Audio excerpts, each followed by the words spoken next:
All right, what's going on? Hey, this is Brianna, and as you can tell, I haven't even done my hair yet. It's currently 9:44 in the morning on a Friday, and I'm home. Actually just making my mom some breakfast, and I wanted to shoot this video for you. Ooh, I burned her toast. Shh, don't tell her. Don't tell her I burned her toast. But I actually wanted to kind of convey this message for you really quick before I get on with my day, is that I had this thought, and it's to not limit yourself and what you're capable of in your 24 hours that you have in a day. Now, I'm not saying going in and taking on a bunch of extra, things from other people, like, having, your boss come to you and say, do this, do that, and the other thing, and then your husband or your wife come to you and say, do this, do that, and the other thing.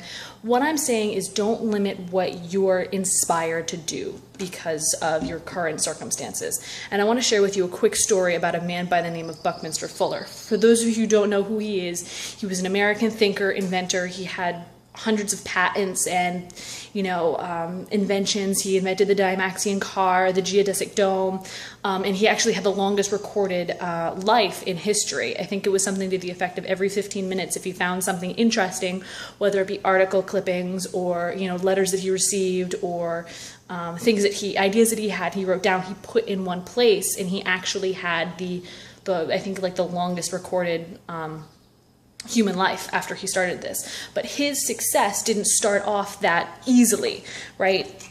He was a Harvard graduate, and he didn't like working in the corporate world, so he focused on startups. And one of his startups actually wound up tanking. He was in business, I think, with his wife's brother, and I don't remember the exact family member, but he was in business with one of his family members. And the startup wound up completely tanking, like just downright flop, lost a bunch of money, and he had overextended himself buying, a bigger house, and, he had a lot of bills, right?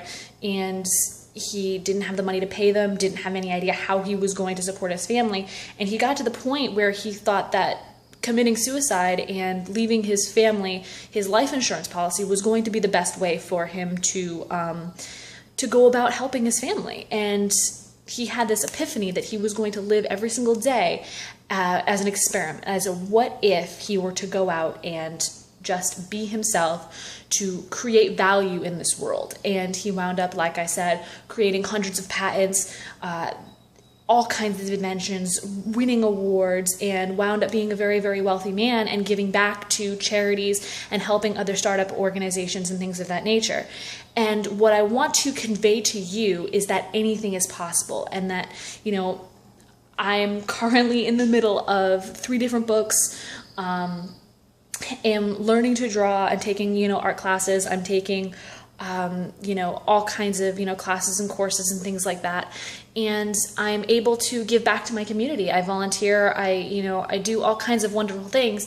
And the reason that I get to do this and why I'm able to share this with you at a 10 o'clock on a Friday morning is because I chose a life of entrepreneurship, a life of freedom. And I want you to know that you have the ability to make that same choice, that it doesn't matter where you come from, it doesn't matter what your background is, that you have the ability to make that choice. And I want you to realize that when you do make that choice and you put yourself first, and when you put what you want to do first, and you start taking the necessary actions in order to do so, your life will transform beyond your wildest beliefs and imaginations.